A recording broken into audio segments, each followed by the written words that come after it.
Chapter 5. It was on a dreary night of November that I beheld the accomplishment of my toils. With an anxiety that almost amounted to agony, I collected the instruments of life around me, that I might infuse a spark of being into the lifeless thing that lay at my feet. It was already 1 in the morning, the rain pattered dismally against the panes, and my candle was nearly burnt out, when, by the glimmer of the half-extinguished light, I saw the dull yellow eye of the creature open. It breathed hard, and a convulsive motion agitated its limbs. How can I describe my emotions at this catastrophe, or how delineate the wretch whom with such infinite pains and care I had endeavored to? Form, his limbs were in proportion, and I had selected his features as beautiful.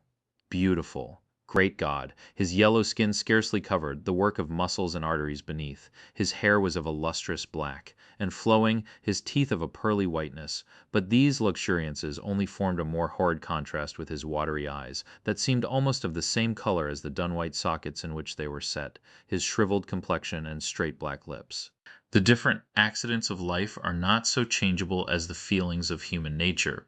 I had worked hard for nearly 2 years, for the sole purpose of infusing life into an inanimate body. For this I had deprived myself of rest and health. I had desired it with an ardor that far exceeded moderation, but now that I had finished, the beauty of the dream vanished, and breathless horror and disgust filled my heart.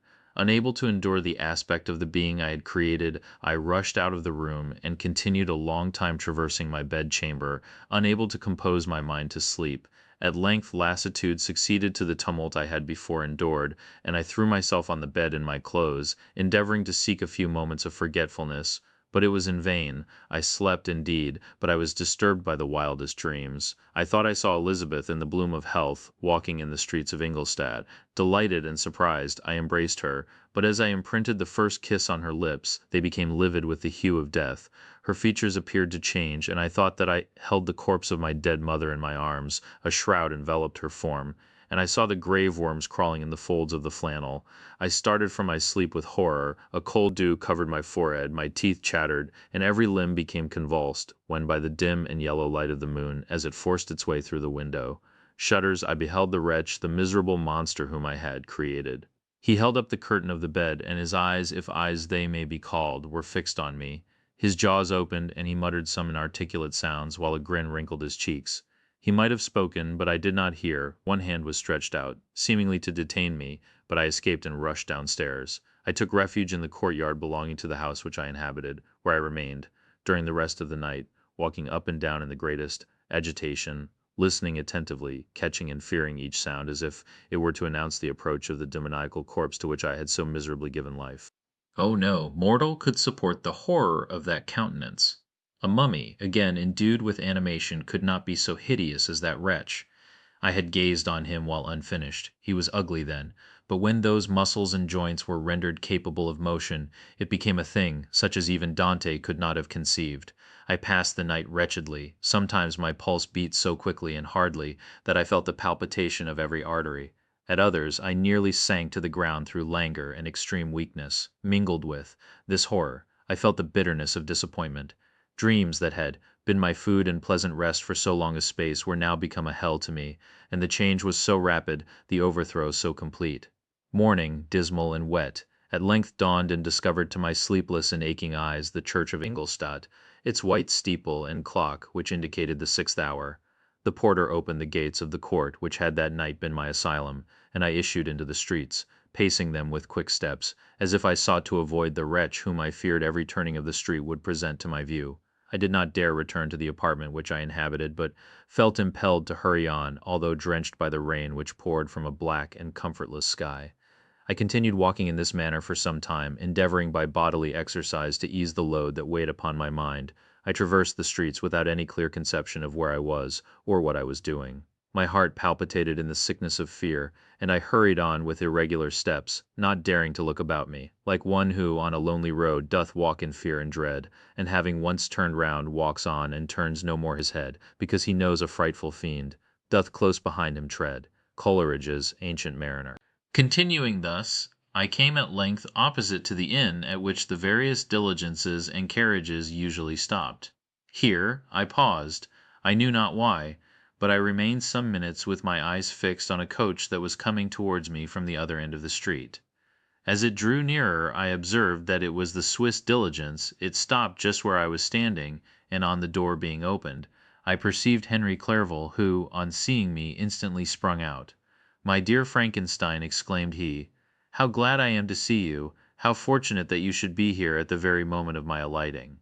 Nothing could equal my delight on seeing Clerval. His presence brought back to my thoughts my father, Elizabeth, and all those scenes of home so dear to my recollection.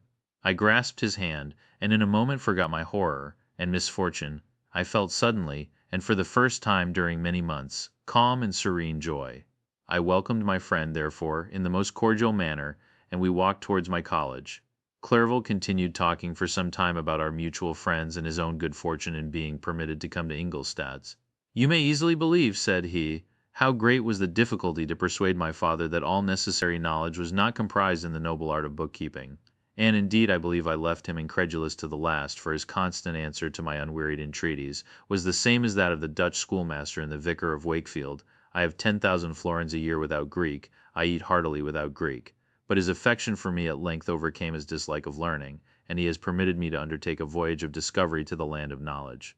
It gives me the greatest delight to see you, but tell me how you left my father, brothers, and Elizabeth." "Very well and very happy, only a little uneasy that they hear from you so seldom. By the by, I mean to lecture you a little upon their account myself.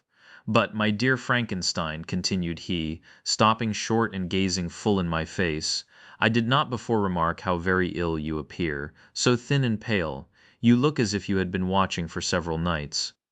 "You have guessed right. I have lately been so deeply engaged in one occupation that I have not allowed myself sufficient rest, as you see. But I hope, I sincerely hope, that all these employments are now at an end, and that I am at length free." I trembled excessively. I could not endure to think of, and far less to allude to, the occurrences of the preceding night. I walked with a quick pace, and we soon arrived at my college. I then reflected, and the thought made me shiver, that the creature whom I had left in my apartment might still be there, alive and walking about. I dreaded to behold this monster, but I feared still more that Henry should see him.